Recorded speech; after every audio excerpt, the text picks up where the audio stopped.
शिर्षीकर सरांनी मला 4-2 दिवसांनी पुस्तकं देणं सुरू केलं. वाचनाचा प्रवास सुरू झाला बघा. ते म्हणले फक्त पुस्तक नाही वाचायचं, काय वाचलं ते वहीमध्ये लिहायची सवय लागली पाहिजे, किंवा पुस्तकाचं पान नंबर लिहायचं की या पानावर पेन्सिलने खून करायची की ही गोष्ट मला वेगळी वाटली, ही गोष्ट मला आवडली, ही गोष्ट मला आवडली नाही. म्हणजे वाचन प्रवासातले हे टप्पे आहेत ना. आणि मला एक महत्त्वाची सूचना केली की तुझ्यामध्ये लेखन गुण आहे तर तू बघितलं की टिपण करणं सुरू कर. बाहेर गेला, बाजारात पाहिलं, एखादी गोष्ट दिसली की त्यातले टिपण मुद्दे लिहून काढ. त्या मुद्द्याचा उपयोग तुला जेव्हा पुन्हा लिहावं असं वाटत असेल तर त्या कच्च्या मुद्द्यांचा उपयोग होऊ शकेल. आणि ही लेखनाच्या टप्प्यातील ती पायरी आहे असं मुख्याध्यापक म्हणाले.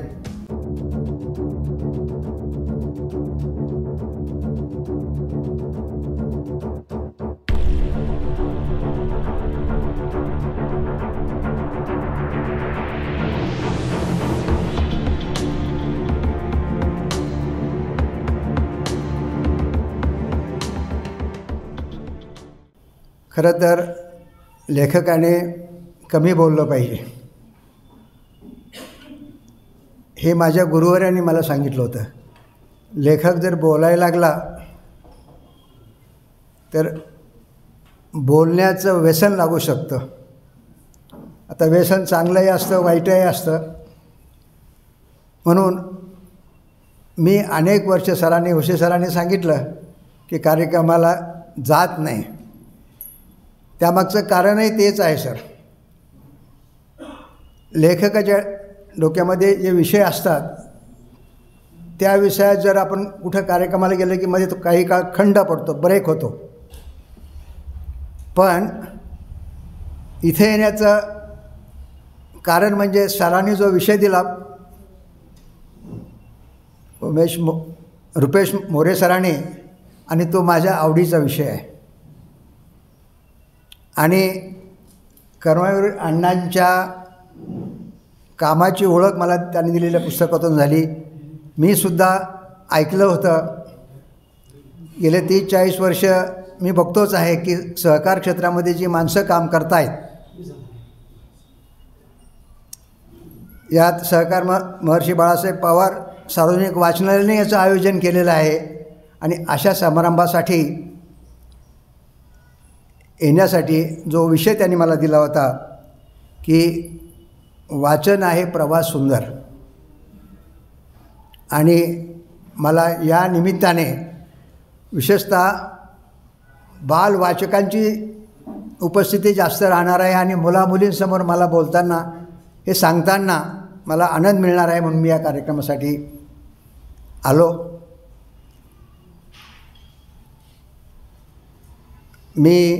आपण सर्वांनी महाराष्ट्रातील सहकारांचा अभ्यास केला, विशेषतः ग्रामविकासाचा जर अभ्यास केला तर लक्षात येईल की कर्मवीर अण्णांनी केलेलं काम आज ज्यांचं नाव सर्व महाराष्ट्र घेतात, अण्णा हजारे असतील, पोपटराव पवार असतील, त्यांच्या अगोदर बहिरगावामध्ये जे वेगवेगळं काम केलं ते काम खूप महत्त्वाचं आहे. परंतु ते काम खरं पाहिलं तर सर्वांसमोर यापूर्वीसुद्धा यायला हवं होतं.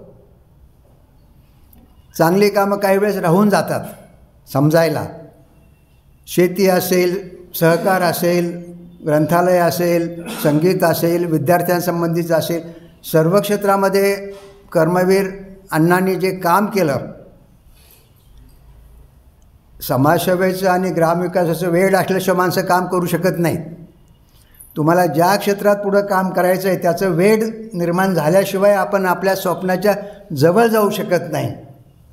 अण्णांनी केलेलं काम डोंगरा एवढं काम आहे, परंतु ते काम त्याचे आज सगळेजण आपण चांगलं बघतोच आहोत, परंतु महाराष्ट्रातील इतिहासामध्ये काही गोष्टी जशा राहून गेल्या ना तसंच राहून गेलेलं आहे. या कन्नडमध्ये साहित्याच्या क्षेत्रामध्ये उशे सर किती वर्ष काम करतात आपण सर्वांना माहीतच आहे. आणि आज मी काही जे करू शकलो तर मी एकटा नाही कधी, कारण लेखनासोबत प्रकाशन आणि प्रकाशनासमोर लेखकाची साथ या प्रकारातून गेली 50 वर्ष आम्ही हे काम करण्याचा प्रयत्न करतो आहोत. आणि यामध्ये जर महत्त्वाची सुरुवात कुठं झाली असेल तर माझ्या शालेय जीवनामध्ये. आपल्या सगळ्याच खेड्यामध्ये शिक्षणाची त्या काळामध्ये जी अवस्था होती, पैठण तालुक्यातील एक वडजी नावाचं माझं गाव, त्या गावामध्ये माझ्या बालपणी सरकारी शाळा नव्हती. त्याला एक तर खानगी किंवा गावठी शाळा म्हणायची. 1ली 2रीपर्यंत तिथं मी शिक्षण घेतलं. 2रीला असताना मग सरकारी शाळा सुरू झाली आणि 3रीला आम्ही आलो असताना 3रीला आम्ही 5 मुलं वर्गात होतो. शाळा तपासणीस आले आणि नंतर ते म्हणाले की एका वर्गात 5 मुलं कमी आहेत, त्या मुलाचा वर्ग राहणार नाही, यांना तुम्ही दाखले द्या.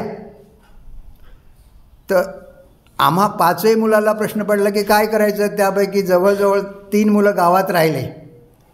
पण सुदैवाने माझ्या एका नातेवाईकाच्या गावामध्ये मला जाता आलं 3रीला. औरंगाबादच्या पूर्वेला पिंपरी राजा नावाचं गाव होतं. माझी मावशी त्या गावात होती आणि त्या गावामध्ये मला मावशीच्या गावामध्ये जाता आलं आणि पुढचं शिक्षण सुरू करता आलं. माझ्याबरोबरचे बाकीचे 3 मित्र गावात राहिले आणि त्यांच्या शाळा सुटल्या. एक मुलगा होता तो बाहेर शिकला, तो शिकला. ज्या वेळेस मी पिंपरीच्या शाळेमध्ये आलो, त्या शाळेतले शिक्षक मुलांच्या कलागुणांसाठी खूप छोट्या छोट्या गोष्टी करायचे.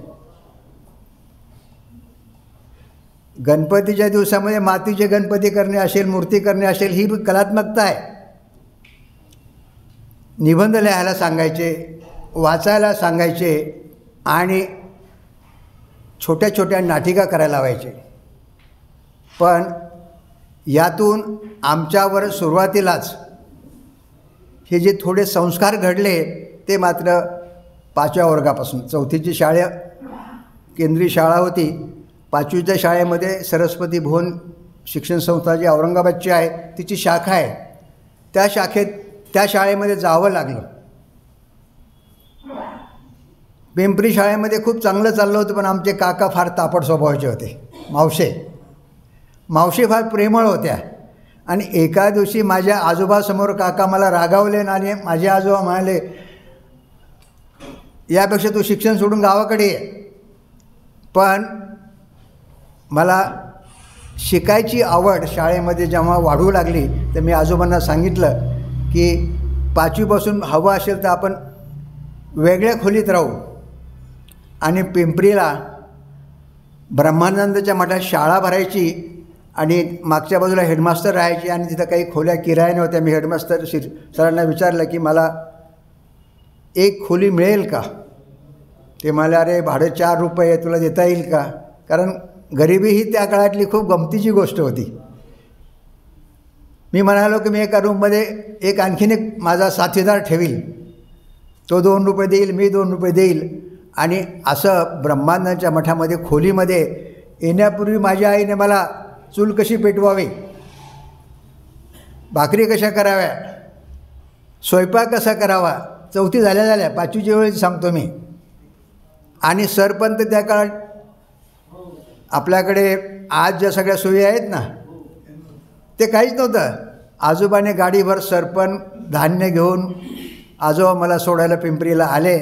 आणि माझ्यासोबत एक मुलगाही मला मिळाला साथीदार, जो पुढे सर्जेराव ठोंबरे, तो माझा मावस भाऊ होता, चुलत मावस भाऊ. 2 रुपये तो भाडं द्यायचं, 2 रुपये भाडं मी द्यायचं. हेडमास्टर मात्र दररोज पेपर वाचायचे, मराठवाडा पेपर. आणि औरंगाबादच्या जोशी ब्रदर्सचे ते मेहुणे होते आणि पुस्तकं आणायचे. आणि मग ते मला म्हणायचे की बेटा हे कालचा पेपर आहे, तू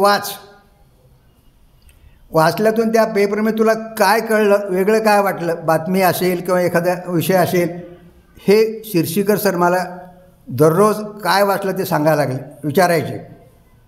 मला म्हणाले पुस्तक वाचायचं तुला आवडेल का? मी म्हटलं हो. छोटे छोटे पुस्तकं द्यायला लागले आणि ते म्हणायचे काय वाटलं ते मला सांग, नसेल तर 2-4 वेळी लिहून दे. आणि ही सुरुवात मला वृत्तपत्राबद्दल आणि पुस्तकाबद्दल गोडी निर्माण झाली. पुन्हा शिर्षेकर हेडमास्तर मला म्हणाले तू काम करू शकतोस का? म्हटलं काय? तर माझं दररोजचं दूध एका गावातल्या एका दुधाच्या मालकापासून तू घरी दररोज माझं दूध आण, त्यासाठी मी तुला महिन्याला ₹1-2 देईल. आणि मग म्हणलं बरं आहे सर, त्यामुळं माझं अर्ध भाडं वाचेल. म्हणजे कमाई, स्वतः छोटी मोठी कामं करणं, वाचणं, लिहिणं आणि शक्य झालं तर काही कमाई करणं, ही गोष्ट होत असतानाच मी 5वीच्या वर्गामध्ये मुलासोबत शिकू लागलो. या हेडमास्तरांचं आणखीन एक वैशिष्ट्य होतं. एखादे शिक्षक जर रजेवर असतील, आले नाही तर त्या वर्गावर ते पिशवीभर पुस्तकं एक मुलाला वाटायचे. एक पुस्तक एका मुलाला सांगायचे की तास संपेपर्यंत 40-45 मिनटं वाचा. आणि संध्याकाळी काय वाचलं हे 1 ओळ, 2 ओळ, 3 ओळ पानभर लिहून आणायचं. हा जो वाचनाचा प्रवास सुरू झाला आणि त्यात एके दिवशी माझ्या हातामध्ये जाडजूड पुस्तक आलं. पुस्तकाचं नाव होतं मी कसा झालो. आणि लेखक होते प्रल्हाद केशव आत्रे. मला आत्रे माहीत नव्हतं, काही नाही, परंतु 30-35-40 मिनटामध्ये मी जे 15-20 पानं वाचले, मला ते खूप आवडायला लागलं. तर मी मुख्याध्यापकाची परवानगी घेतली. म्हटलं सर हे पुस्तक मला घरी वाचायला द्याल का? आणि ते म्हणाले बिलकुल नाही, पण पुस्तक वाचल्यावर काय वाचलं ते मला सांगितलं पाहिजे, जमल्यास लिहिलं पाहिजे. 7-8 दिवस मी ते पुस्तक वाचलं. आत्रे शिकले कसे, शिक्षक कसे झाले, पत्रकार कसे झाले, नाटककार कसे झाले, त्याने समाज जीवनामध्ये कर्तव्याची कामं कुठले कुठले केले. आणि पुस्तक वाचून संपलं आणि मला हेडमास्तर म्हणायचे आत मला वाटायला लागलं की आपलं खेड्यातला लिहिता येईल का? 40 पानाची वही विकत घेतली आणि मी माझं बालपणापासूनचं लिहायला लागलो. बरं आता तुम्हाला चॉकलेट आहे, गोड आहे, आईस्क्रीम आहे, सगळं. आमच्या काळामध्ये, त्या काळामध्ये हे काही नव्हतं. खेड्यामध्ये शेंगदाणे गूळ मिळालं की आमची मजा असायची. आणि घरात पैसे नसले तर आम्ही काय करायचो की कापूस किंवा ज्वारी खिशात घालून गुपचूप दुकानात द्यायचं, दुकानदाराला द्यायचं, त्यातून गूळ शेंगदाणे खावत मजा करायचं. एका दिवशी मी घरातला कापूस खिशामध्ये ठेवला आणि निघालो तर समोरून आजोबा आले. आजोबाला बघून मी घाबरलो, दुसऱ्या गल्लीने पाहायला लागलो. आजोबाला कळेना मी का पळतो. आणि मी दुकानाकडे जाऊन तो कापूस टाकला. दुकानदाराने काय गोळ शेंगदाणे दिले. आम्ही दोन्ही मित्रांनी जाऊन गुपचूप खाल्ल्या. असे छोटे मोठे प्रसंग मग मी ते लिहायला सुरुवात केली. हे होत होतं आणि लिहिलेलं मी 30-40 पानं शिर्षेकर सरांना दाखवले. ते म्हणाले बाबा तुला काय व्हावंसं वाटतं पुढे? मी म्हटलं गुरुजी मला पोलीस व्हावं वाटतं, कारण आम्ही पोलिसाला फार घाबरायचो खेड्यामध्ये. आमच्या गावात पोलीस जरी आला सायकलवर तर आमचे पोरं पळून जायचे. तर मी म्हटलं सर मला पोलीस व्हावं वाटतं. माझ्या शेजारी लाहोराचा माझा बालपणचा मित्र होता. ते म्हणे अरे काय पोलीस होतो, हे बघ वरून उड्डाण खटवलं चाललं, विमानाला आम्ही उड्डाण खटवलं म्हणायचो. उडवून खटवल्याचा ड्रायव्हर झालं पाहिजे. पण मी त्यांना म्हणालो नाही, मला पुस्तक वाचणं आणि लिहिणं व्हावं या क्षेत्रात काम करावं वाटतं आहे. आणि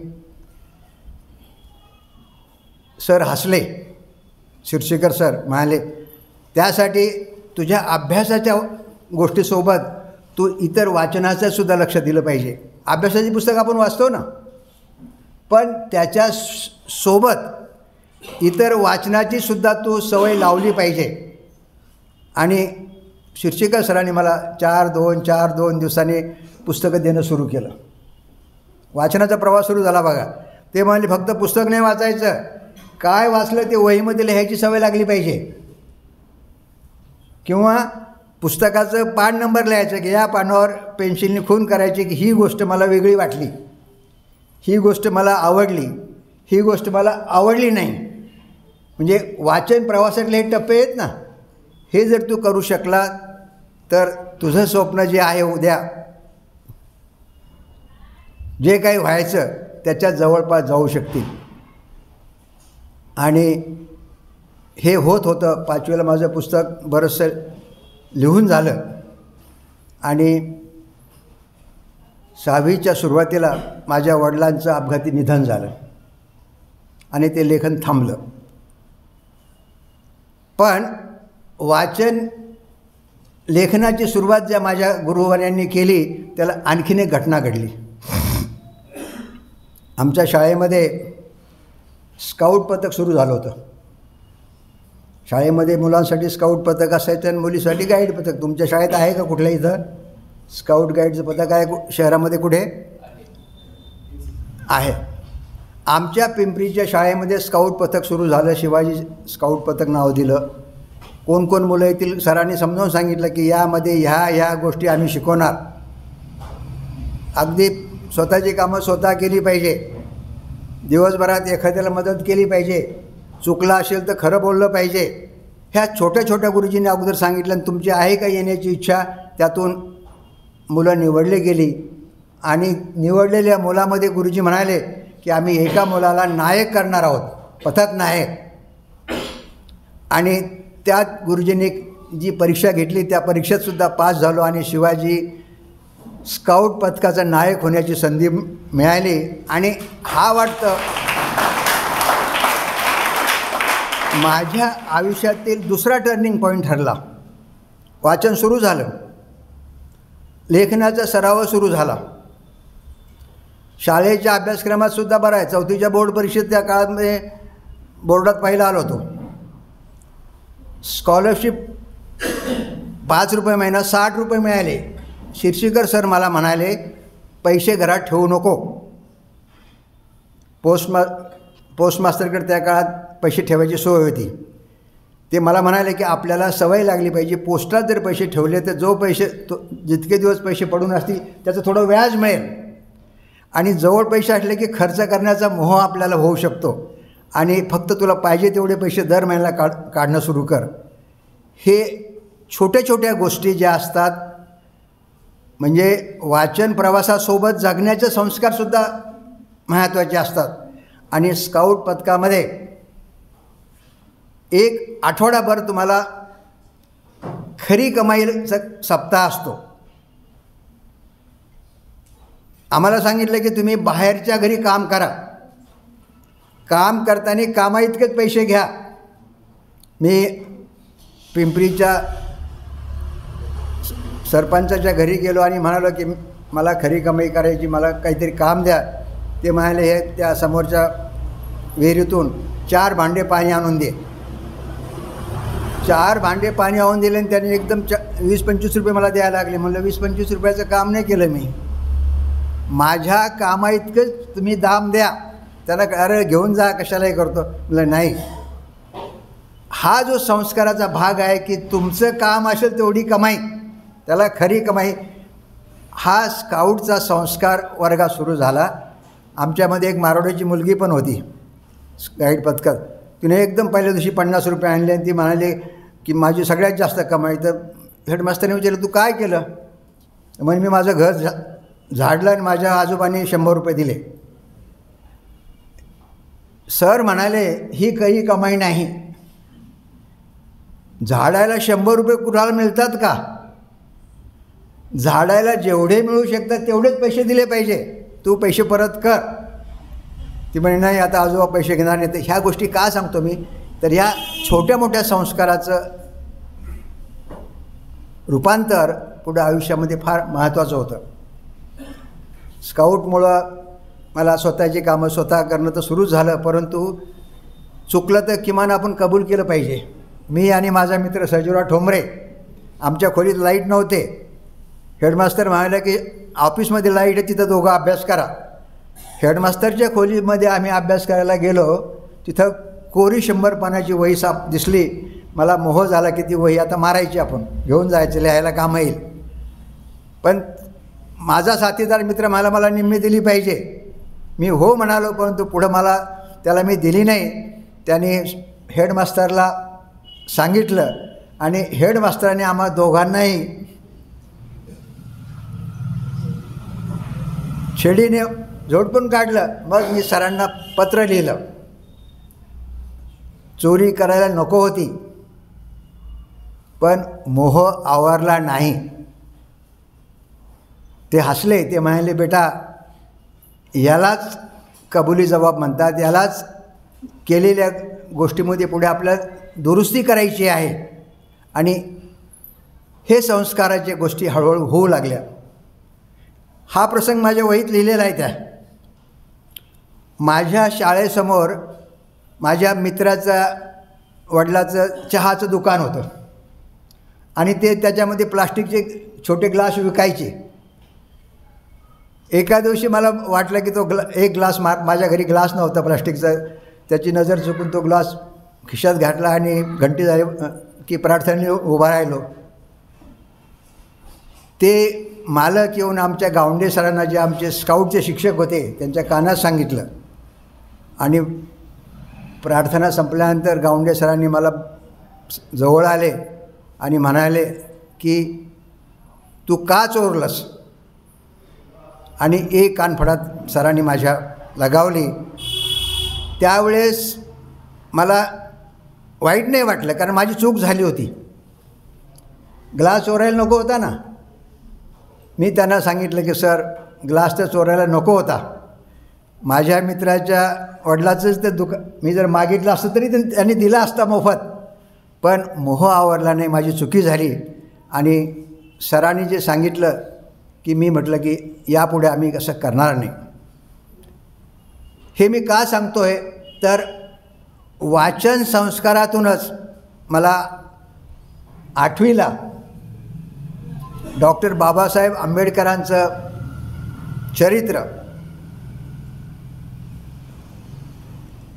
मुख्याध्यापकांनी वाचायला दिलं. आणि एक विद्यार्थी स्वप्न बघतो आणि बाबासाहेब आंबेडकरांसारखं काम करतो, हे सुद्धा खूप वाचन संस्काराच्या प्रवासातील महत्त्वाचं ते वाचन झालं. शाहू महाराजांची गोष्ट कळली, शिवाजी महाराजांची गोष्ट कळली. आणि या वाचन संस्काराच्या गोष्टीबरोबर माझ्या मुख्याध्यापकाने मला एक महत्त्वाची सूचना केली की तुझ्यामध्ये लेखन गुण आहे, तर तू बघितलं की टिपण करणं सुरू कर. बाहेर गेला, बाजारात पाहिला, एखादी गोष्ट दिसली की त्यातले टिपण मुद्दे लिहून काढ. त्या मुद्द्याचा उपयोग तुला जेव्हा पुन्हा लिहावं असं वाटत असेल तर त्या कच्च्या मुद्द्यांचा उपयोग होऊ शकेल. आणि ही लेखनाच्या टप्प्यातील ती पायरी आहे असं मुख्याध्यापक म्हणाले. स्काउटमुळं आणखीन एक गोष्ट माझ्या आयुष्यात घडली. जसं माझं वाचनाचा प्रवास सुरू झाला, तसाच स्काउटच्या पथकामुळे वेगवेगळ्या जांभुरीच्या निमित्ताने गावाच्या बाहेर जाण्याचा प्रवास सुरू झाला. अलाहाबादची पहिली जांभुरी झाली. पहिल्यांदा रेल्वेचा प्रवास झाला. रेल्वेचा प्रवास जात असताना प्रवासात कशी तयारी करायची, आपलं बरोबर काय ठेवायचं, काय, ह्या छोट्या मोठ्या संस्काराच्या गोष्टीसुद्धा गुरुजींनी अगोदर सांगितल्या होत्या. आणि 8वीला असताना स्काउटमध्ये परीक्षा, पहिली परीक्षा असते, दुसरी परीक्षा असते आणि चौथी परीक्षा राष्ट्रपती पदकाची असते. जी परीक्षा पास होईल त्याला राष्ट्रपती पदक म्हणतात. आणि 8वीला असताना माझी निवड राष्ट्रपती पदकासाठी झाली. त्यावेळेस डॉक्टर राधाकृष्णन भारताचे राष्ट्रपती होते. महाराष्ट्रातून, ग्रामीण भागातून कदाचित त्या काळामध्ये, आता खूप मुलं, पण कदाचित पहिल्या काही विद्यार्थ्यांमध्ये मी असण्याची शक्यता होते. घरच्याला काही कळे ना आईला की दिल्लीला चालला आणि पदक मिळतो आहे. फक्त ते म्हणतात की यात्रेला झालं, कारण यात्रेला जाणं खेड्याच्या लोकांना माहीत होतं. पण ही पदकन परीक्षण स्काउट काहीच कुणाला माहीत नव्हतं. राष्ट्रपती पदक हा सुद्धा माझ्यासाठी 8वीच्या वर्गामध्ये तो जो अनुभव होता माझ्या शिक्षकांनी मला लिहायला सांगितला. आणि औरंगाबाद जिल्हा परिषदेचं त्यावेळेस कैलास नावाचं मासिक होतं. रवींद्र सुर्वे नावाचे अधिकारी त्यावेळेस ते मासिकाचे संपादक होते. आणि मला माझे सर म्हटले की तू जो प्रवास केला दिल्लीला, त्या प्रवासात जे पाहिलं अनुभवलं लिहून काढ. आणि पहिला लेख जिल्हा परिषद कैलासच्या अंकामध्ये प्रकाशित झाला 8वी 9वीला असताना. आणि ही जी सुरुवात आहे लेखन वाचनाची वाढत गेली. आणखीन एक प्रसंग सांगणं आवश्यक आहे की स्वप्न पाहिलं आणि स्वप्नाचा जर आपण पाठलाग केला तर स्वप्नापर्यंत जाऊन पोहोचू शकतो. 7वीच्या बोर्ड परीक्षेच्या वेळेस आमचे हेडमास्टर म्हणाले की जिल्ह्यामध्ये जो मुलगा पहिला येईल त्याने हात वर करा, त्याची स्कॉलरशिप आम्ही भरणार आहोत आणि त्याचा खर्च आम्ही देणार आहोत. आमचे 3 मित्र आम्ही उभा राहिलो.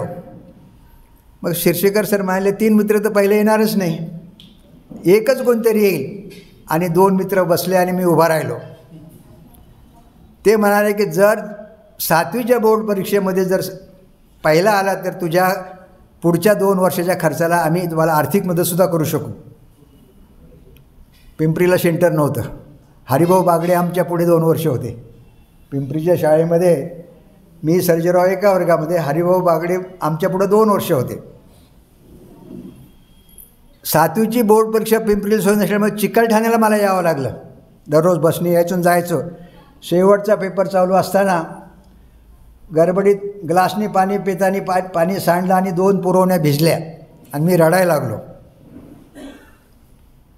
आणि योगायोगाने त्यावेळेस 7वी बोर्ड परीक्षेचे जे प्रमुख अधिकारी होते लेंबे सर, ते चक्कर मारत होते. खिडकीतून पाहिले पोरगा रडतो, ते आत आले. ते मला अरे पोरा का रडतोस? मी म्हटलं मी जिल्ह्यात पहिला येणार हेडमास्टरला शब्द दिला, पण माझी पुरवणी भिजली आणि आता मी येणार नाही. ते हसले आणि म्हणाले त्या शिक्षकाला की याला पेपर संपल्यानंतर लिहू द्या. आणि मला म्हणे कुठल्या शाळेचा आहे तोस? मी म्हटलं की पिंपरीच्या शाळेचा. आणि 1.5 महिन्यांनी ते माझा निकाल घेऊन आले. आता निकाल काय लागला तुम्हाला अंदाज आला असेल.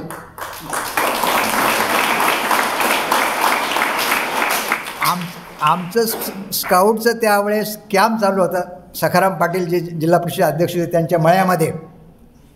आणि त्यावेळेस लेंबे सर म्हणाले की तुला जेव्हा अडचण आहे तेव्हा तू माझ्याकडे ये. 7वी बोर्ड परीक्षा झाली, 8वी बोर्ड परीक्षा आपल्या 8वी 9वी झाली, 10वीला परीक्षा दिला.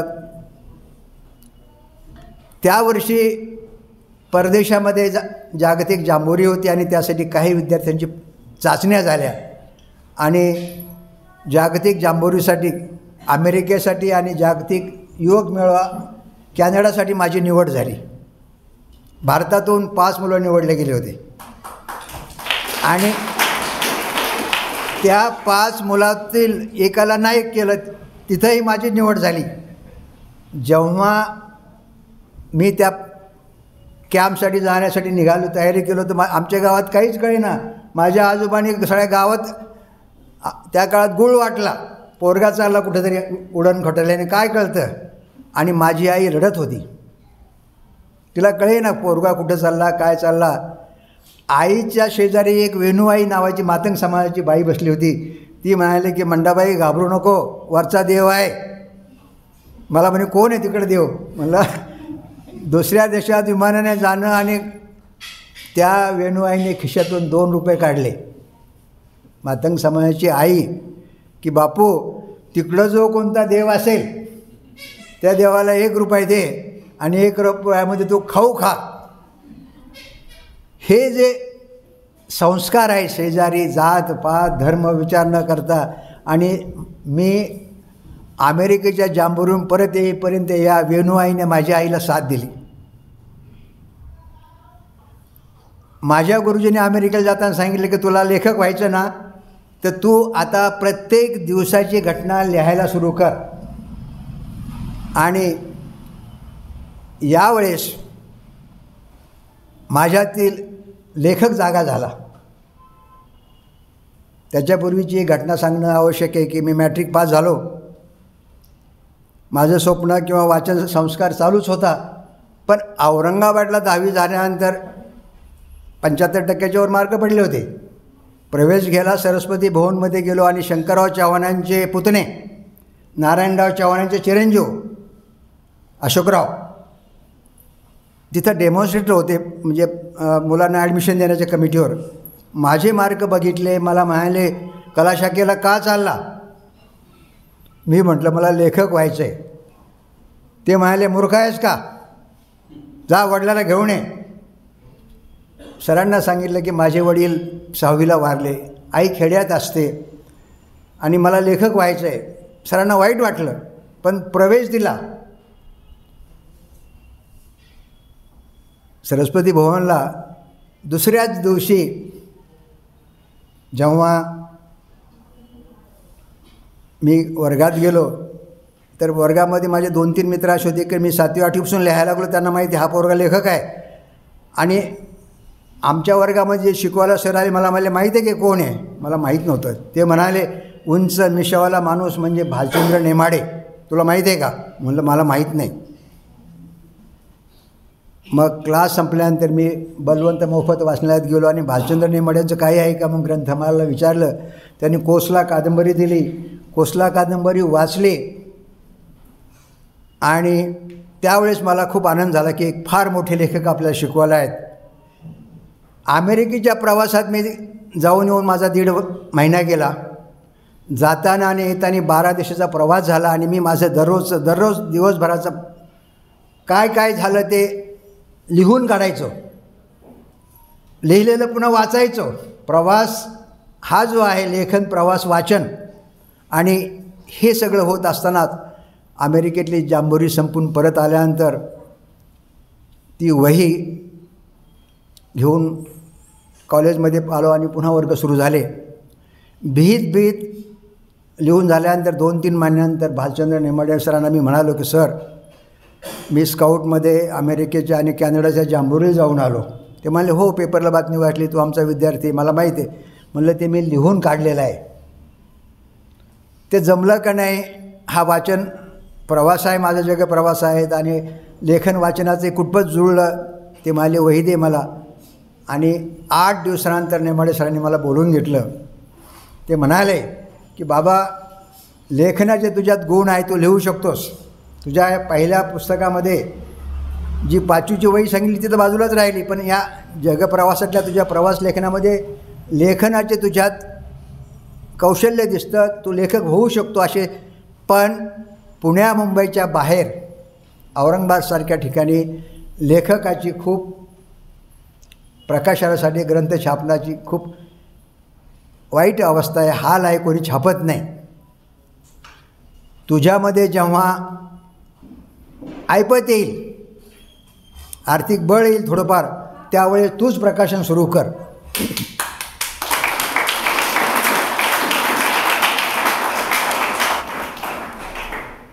तीन वर्षे माझं सरस्वती भवनला गेलं, BAची परीक्षा दिली आणि 72चा दुष्काळ सुरू झाला. 72चा दुष्काळ फार भयानक होता. त्या दुष्काळामध्ये माझी आई, माझा लहान भाऊ सगळे दुष्काळी कामावर जायला लागले. आणि आता मला BAची परीक्षा दिली, पण पुढं काय करायचं, MA इंग्रजी करायचं होतं. माझं स्वप्न होतं की MA इंग्रजी करावं, प्राध्यापक व्हावं.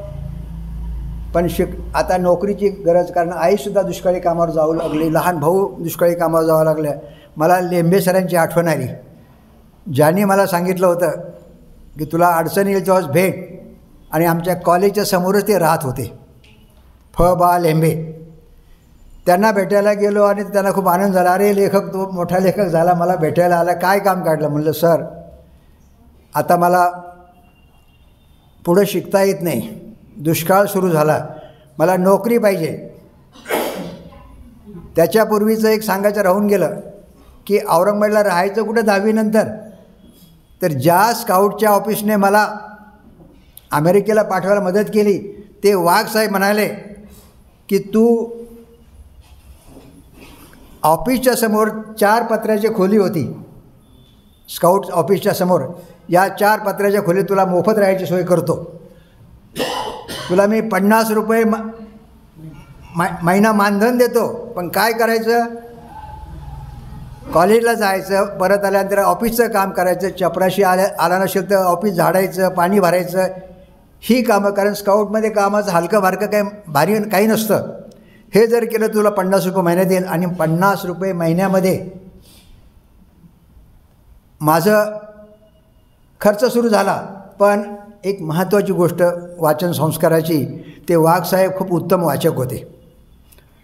ते त्या काळामध्ये शहागंजमध्ये सार्वजनिक वाचनालय होतं, गांधी पुतळ्याच्या पुढे डाव्या बाजूला. त्या वाचनालयामधून त्यांना दररोज एक पुस्तक मला आणून द्यावं लागेल तुला. म्हटलं सर मलाही पुस्तक वाचायचं. मग त्यांनी त्यांच्या स्वतःच्या नावावर 2 पुस्तकाचं कार्ड काढलं. आणि माझा दुसरा जो टप्पा आहे वाचन संस्काराचा, तो सार्वजनिक वाचनालयमधून सुरू झाला. वाघसाहेबासाठी पुस्तक आणताना मी माझ्यासाठी पुस्तक आणायला लागलो एक. आणि PUC ते BA पर्यंत 4 वर्ष वाघसाहेब त्यांचं वाचायचे. आणि मला वेगवेगळ्या कथा असतील, कविता असेल, समीक्षा असेल, नाटक असेल, एक सर्व प्रकारचं वाचन सुरू झालं. आणि हे वाचन संस्काराचा प्रवास वाघसाहेबांमुळे झाला. आणि मग मला वाटायला लागलं की आपलं जे स्वप्न आहे ते लेखक व्हायचं आहे, आणि त्यासाठी स्वतःचं प्रकाशन कर, हे भालचंद्र नेमाडे जे म्हणत होते, त्यासाठी नोकरीशिवाय पर्याय नाही.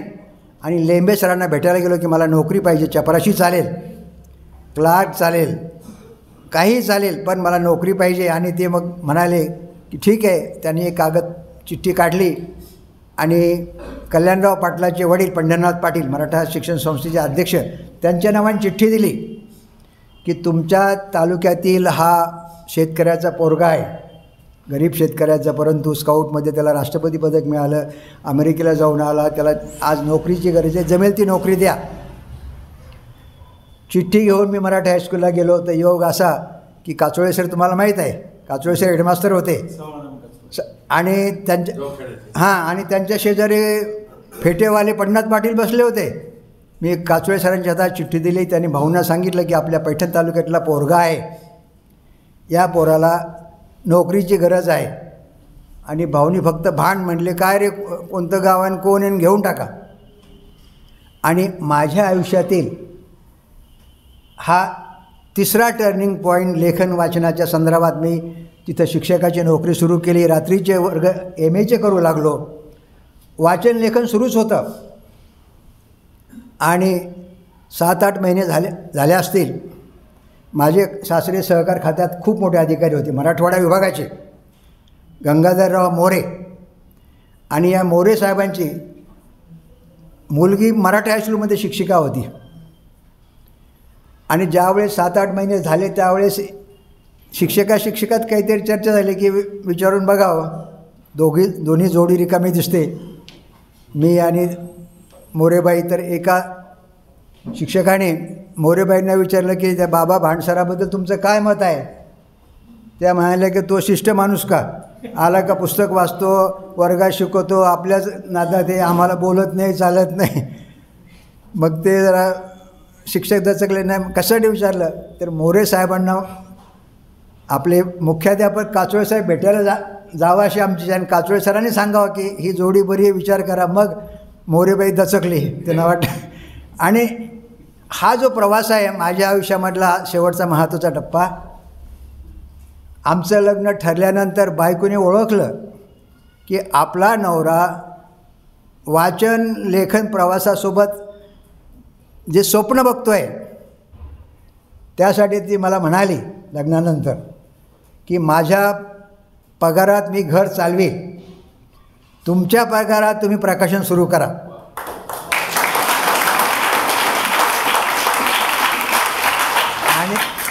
आणि 15 ऑगस्ट 1975 येत्या पुढच्या वर्षी 50 वर्ष होतात. 15 ऑगस्ट 1975ला माझं पहिलं पुस्तक लागे बांधे जग प्रवासाचं आम्ही प्रकाशित केलं. बायकोला प्रकाशिका बनवलं. आणि या संस्काराची पायाभरणी झाली. हे का सांगितलं मी की आपण आयुष्यामध्ये जे संकल्प करतो, स्वप्न पाहतो, त्या स्वप्नासाठी आपल्या पंखात जितकी ताकद आहे तितकी तर तुम्हाला उडण्यासाठी वापरावी लागते, पण आपल्या स्वप्नासाठी तुम्हाला प्रामाणिकपणे, कष्टाने, मेहनतीने जर आपण काम केलं तर आपण आपल्या स्वप्नापर्यंत पोहोचू शकतो. आणि यामध्ये मला माझ्या ग्रंथांची साथ मिळाली. ग्रंथ वाचनाच्या प्रवासात माझ्या आयुष्यामध्ये संकटं आली, माझी परीक्षा पण झाली, खूप अडचणी आल्या, पण त्या वेळेस ग्रंथ वाचनाची शक्ती, ग्रंथ वाचनाचा आधार हा खूप शिकून गेला. आणि आज मी जे काही आहे ग्रंथांच्या संगतीमुळेच हे करू शकलो. ग्रंथाच्या वाचनामध्ये खूप ताकद आहे. आपल्याला हे व्हावं वाटतं, ते व्हावं वाटतं, हे नको वाटतं, ते नको वाटतं, पण यासोबत तुमचं आत्मबल वाढवण्याचं सुद्धा ते काम खूप शक्तीने करतं. महात्मा गांधीची आत्मकथा असेल, विनोबा भावेंचे तुरुंगातील लेख असतील, की माझ्या संकटकाळी मला त्यांनी खूप मोठा आधार दिला. आणि मी माझं जे स्वप्न बघितलं लेखक व्हायचं, यासाठी सुरुवात केली. आणि मला पुढे गेल्या 50 वर्षामध्ये जवळजवळ 900 लेखकांनी मदत केली. 900 लेखक आहेत साकेत प्रकाशनाचे, आणि 2300च्या आसपास ग्रंथ प्रकाशनाचे काम आम्ही केलं. पण या संस्कारातील आणखीन एक गोष्ट सांगणं गरजेचं आहे. जेव्हा मी प्रकाशन सुरू करायचं ठरवलं, माझं पुस्तक संपलं, दुसरं पुस्तक लेखकाचं ठरवलं, तेव्हाच मी भालचंद्र नेमाडेकडे गेलो. तर नेमाडे सरांनी मला सांगितलं की लेखन प्रकाशन हा व्यवसाय धंदा नाही, हे सामाजिक जबाबदारीचं, सांस्कृतिक कर्तव्याचं काम आहे. आणि या धंद्यामध्ये सुद्धा एक नैतिकता आहे. ते मला म्हणाले की तू हा व्यवसाय करतोय, 3 गोष्टी लक्षात ठेव. लेखकाने पुस्तक दिलं, स्वीकारलं, तर त्या लेखकाशी एक करार करायला पाहिजे, कॉन्ट्रॅक्ट. म्हणजे लेखकाला आपण किती मानधन देणार आहोत, त्याच्यामध्ये काही प्रकार असतात. दुसरं, लेखकाकडून पैसे घेऊन एकही पुस्तक छापू नकोस. आणि तिसरं, एकाही लेखकाचं मानधन बुडवू नको. हे मी माझ्या गुरुवर्यांचं जे जगण्याचं प्रिन्सिपल होतं. 6-7 वर्षापूर्वी साकेत बुक वर्ल्ड नावाचा आम्ही जो पुस्तकाचा मॉल काढला, त्याच्या उद्घाटनाला नेमाडे आले होते. आणि नेमाड्यांसमोर मी जाहीरपणे म्हणालो की गुरुजी, तुम्ही 46 वर्षापूर्वी विद्यार्थ्याला 3 गोष्टी सांगितल्या होत्या, त्या गोष्टी मी गेले 46-47 वर्ष 100% पाळल्या. आणि गेल्या वर्षी आणखीन एका कार्यक्रमासाठी मी लंडन म्हणजे सयाजीरावच्या फाईल्स आणल्या होत्या, त्याचं उद्घाटन करायला बडोद्याच्या राजमाता आणि नेमाडे सरांना बोलवलं होतं. क्रांतिकारकांना सयाजीराव मदत करतात, 60 वर्ष बंद असलेलं फाईल, ते सगळं बघून नेमाडे सर भाषण करताना म्हणाले की माझे हजारो विद्यार्थी आहेत, पण बाबा भांड या विद्यार्थ्यांनी मला हरवलं. मी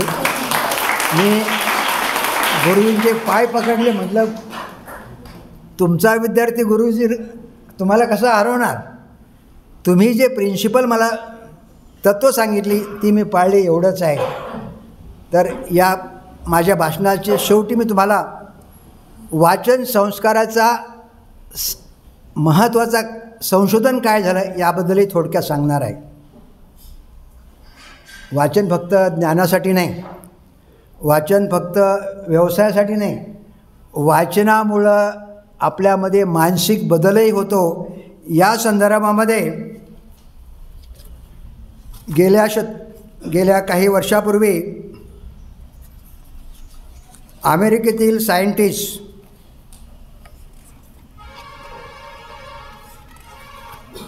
नाव मला एकदम विस्मरणात गेलं त्या सायंटिस्टचं,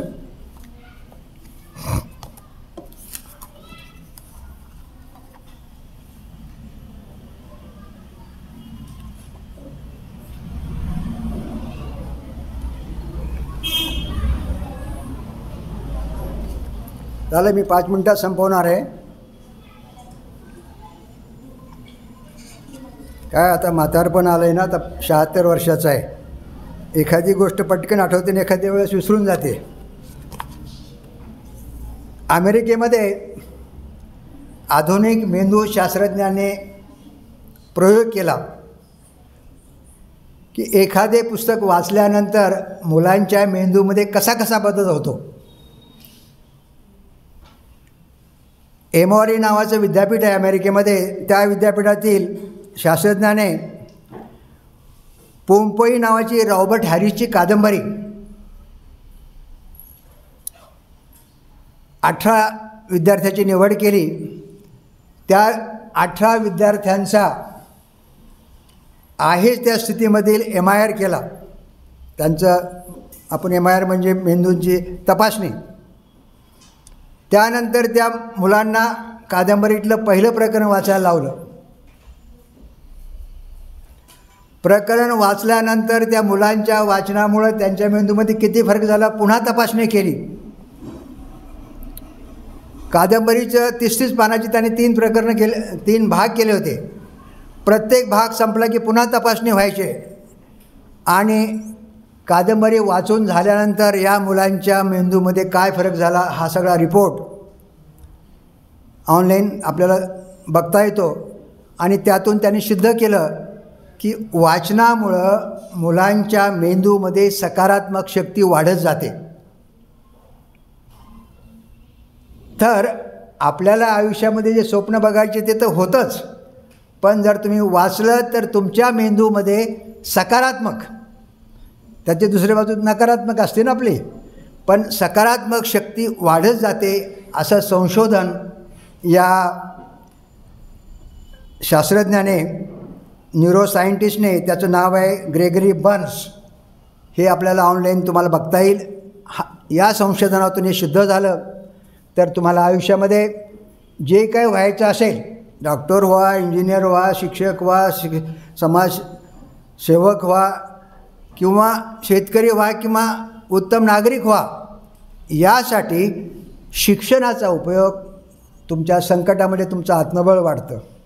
निराश अवस्थेमध्ये तुम्हाला ते आत्मबळ आणखीन साथ देतं. हे वाचनाच्या संस्कारातील प्रवास मला माझ्या गुरुवर्यांनी माझ्यावर संस्कार केले. आणि आज 75-76 वर्षाच्या वयामध्ये जर आपण आपल्या जगण्यामध्ये जर आपले प्रिन्सिपल पाळले तरी किरकोळ आजार होत नाही. आज 76 वर्षामध्ये मला शुगर नाही, ब्लड प्रेशर नाही, बद्धकोष्ठता नाही. होते मला 40मध्ये आजार, पण यातून मी बाहेर पडलो. आणि यामध्ये जसं वाचन साथीदार होतं तसंच मला शेवटी हे शरीर परमेश्वर किंवा अद्भुत शक्तीने दिलेले देण आहे आपल्याला. आता आपण डॉक्टर आहात, याच्यातले डॉक्टर आहात का? आपल्याकडे सगळ्यांकडे वाहनं आहेत. पेट्रोलच्या गाडीमध्ये तुम्ही डिझेल टाकत नाही. हे आपलं शरीर काय प्यावं, खावं, कसा व्यायाम करावा, आपण गाडीची मेंटेनन्स करतो. शरीराच्या मेंटेनन्सचा प्रयोग मी वयाच्या 40मध्ये मलाही खूप त्रास होता. माझ्याकडे प्रकाशन वाढलं, गाडी आली, घर आलं, फिरू लागलो, परंतु माझ्या शरीरामध्ये आणि मनामध्ये खूप प्रॉब्लेम सुरू झाले. आणि त्या ठिकाणी मग मी एका वर्गामध्ये गेलो आणि तो वर्ग शरीर आणि मन या संबंधीचं शिकवणारं, योग साधना, नंतर विपश्यना, नंतर आर्ट ऑफ लिव्हिंग. आणि यातून 40मध्ये मी सगळ्यातून बाहेर पडलो. हे का सांगितलं? हे मी मोठ्या माणसासाठी सांगितलं आहे, पण उद्या तुम्हाला मोठं होणारच आहात तुम्ही. तर आपल्या शरीर आणि मनाचं स्वास्थ्य, शरीराचं स्वास्थ्य, मनाचं स्वास्थ्य खाणं पिणं याच्यावर अवलंबून आहे, वागण्यावर सुद्धा आहे. पण त्याला जर तुम्ही वाचनाची संगत नीट केली, जोड नीट केली, तर आपण आपलं शारीरिक मानसिक स्वास्थ्य नीट ठेवू शकतो. हे मी माझ्या बायकोमुळं करू शकलो. माझ्या बायकोने माझ्या अगोदर वर्ग केला. बरं, आपल्या बायकोचा स्वभाव आपल्याला माहीत असतो. तिने वर्ग केला आणि तिच्या स्वभावामध्ये मला फरक दिसायला लागला. तर मला मोह झाला की बा आपण करून बघावं. वर्गाला मी गेलो तर गुरुजीने विचारलं कशासाठी आले, सांगावं लागतं की मला हा त्रास येतो. तर मी म्हणलं मला काही त्रास नाही. मग गुरुजी म्हणले घरी जा. मग शेवटी म्हणलं नाही मला माझ्या बायकोमध्ये बदल झाला तर मला वाटतं की माझ्यातसुद्धा बदल होईल. आणि मी सिद्ध समाधी योग नावाच्या वर्गामध्ये जॉईन झालो 40मध्ये. आणि माझ्या आयुष्यातील तो महत्त्वाचा तिसरा टर्निंग पॉईंट ठरला. आणि त्यातून मग मी आर्ट ऑफ लिव्हिंग असेल, विपश्यना असेल बरेच वर्ग केले. आणि आज शरीर आणि मनाचं स्वास्थ्य नीट राखलं तर तुम्हाला मुलांपेक्षा मी मोठ्यानं तरुणांना म्हणेन की आपल्या शरीरामध्ये आपल्या मनामध्ये जर तुम्ही चुकीचं खाल्लं प्यालं आणि कृती केली तर मानसिक स्तरावरसुद्धा खूप प्रश्न निर्माण होतात. यासाठी वाचन आणि आपलं स्वास्थ्य जपण्यासाठी या गोष्टींची जर आपण काळजी घेतली तर आपण आपल्या शरीराच्या नीट स्वास्थ्यासह स्वप्नात पार करू शकतो. एवढं मी तुम्हाला या निमित्ताने सांगतो. मला रुपेश मोरे सरांनी इथं बोलण्याची संधी दिली आणि मला मुलासमोर बोलायचं आहे आणि या विषयावर बोलायचं आहे. त्यामुळे मी तयार झालो. कारण भाषणाला जाणं मी टाळतो, तुम्हाला सुरुवातीला सांगितलं ना. कारण 1 तासाच्या भाषणासाठी 1 दिवस वाया जातो आणि लिहिणाऱ्या वाचणाऱ्या माणसाचा 1 दिवस म्हणजे खूप अडचणीचा होऊ शकतो. म्हणून मी याकडे काळजीपूर्वक सांभाळत आलो आहे. पण मुलासमोर जाताना मला माझं बालपण, माझं संस्काराचे संस्कार आणि यातून जर तुम्हाला थोडंफार घेता आलं तर तुम्ही तुमच्या स्वप्नाच्या जवळ जाऊ शकाल. जगामध्ये अशक्य काहीच नाही. आणि हे फक्त कष्ट, मेहनत, प्रामाणिकपणा याची सांगड जर आपण घातली तर आपल्या स्वप्नापर्यंत आपण जाऊ शकतो. आणि हे करत असतानाच स्काउटने जो आणखीन एक संस्कार केला की शेजाऱ्याची आठवणसुद्धा ठेवली पाहिजे. आपण एकटंच नीट राहिलो तर ते चांगलं होत नाही. तर शेवटी स्वतःसोबत शेजाऱ्यांचीसुद्धा तुम्ही आठवण ठेवली पाहिजे. हे जर केलं तर आपलं जगणं सुंदर होऊ शकतं. एवढं बोलून मी थांबणार आहे.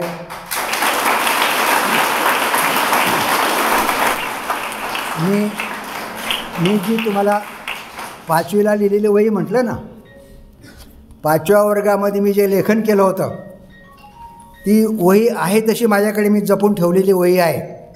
आणि माझे एक गुरुवर्य भालचंद्र नेमाड्यासोबत असणाऱ्या चंद्रकांत पाटलाने ही वही वाचली आणि मला म्हणाले की बाबा ह्या 3 ओळी तू अलीकडे लिहिल्यास का. या वहीतल्या शेवटच्या 3 ओळी होत्या, मनुष्य ठेचा खाता खाता शहाणा होतो. माझ्या हृदयपटलावरील सर्व काही बदलले आहे. जगातील सर्व गोष्टींची मी पारख करण्यास समर्थ आहे. चंद्रकांत पाटील म्हणाले 5वी तुला कसं काय सुचलं, तू अलीकडे लिहिलं का. मग मला माझे जुने कागदपत्र जपून ठेवण्याची सवय आहे. मी ती जुनी वही घेतली आणि त्यांच्या घरी गेलो आणि त्यांना दाखवलं की सर या वहीमध्ये या पानावर हे सगळं आहे. हे मी का सांगतो आहे तर आपण लेखनाचे जे काही सुरुवातीचे कागद असते सुरुवातीचे आणि नंतरसुद्धा जपून ठेवणं फार आवश्यक, फार महत्त्वाचं असतं. ही वही हरवली होती माझी. पण माझी मुलगीसुद्धा लेखिका आहे आणि ती माझे जुने कागदपत्र शोधत होती. तिला 2000 साली ही वही सापडली. तशीच गोष्ट परवा माझ्या मुलीला करोनाच्या काळामध्ये आमचं लग्न जेव्हा मी सांगितलं ना मोरेबाईचं लग्न भांडसराची चर्चा झाली त्या काळात आमचा लग्नापूर्वीचा पत्रव्यवहार सुरू झाला होता.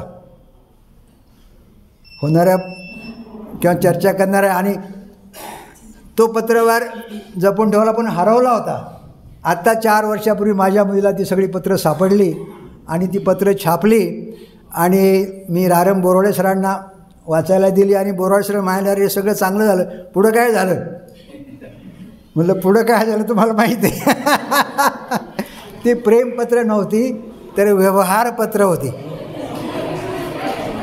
लग्नापूर्वीची सगळ्यांना वाटतं की लग्नापूर्वीची प्रेमपत्र असतील पण ती प्रेमपत्र नव्हती तर व्यवहारपत्र व्यवहारासंबंधीसुद्धा.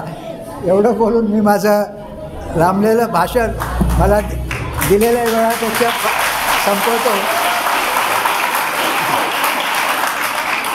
शेवटचा एक प्रसंग सांगायचा राहून गेला. मी MA इंग्रजी केलं होतं. देवगिरी कॉलेजला इंटरव्ह्यू दिला होता इंग्रजीचा. माझा मेहुणा देवगिरी कॉलेजमध्ये अरुण मोरे हे क्लार्क होता. त्याचा मला फोन आला की भाऊजी तुमच्या नावाची ऑर्डर साहेबांच्या सहीला गेली लेक्चर होण्यासाठी, पण मी नशीबवान की माझ्या नावाची ऑर्डर निघाली नाही. नंतर शेलूच्या कॉलेजमध्ये मी इंग्रजीचा प्राध्यापक म्हणून सोमवारी जॉईन झालो.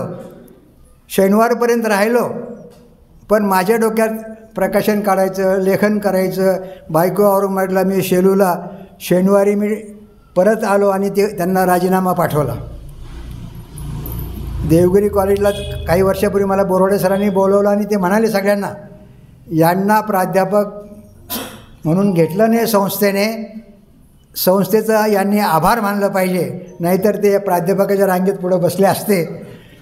तर हे का सांगितलं तर सगळ्या गोष्टी ह्या आपापल्या योगाच्या असतात. कदाचित राहिलं असतं तरी लिखाण झालं असतं, नाही घेतलं ते पण चांगलं झालं, कारण त्याकडे आपण सकारात्मक दृष्टिकोनातून बघितलं पाहिजे. ही आठवण मला आली आणि मला वाटलं की शेवटी आपण आपल्या स्वप्नाचा पाठलाग करणं एवढंच आपल्या हाती आहे.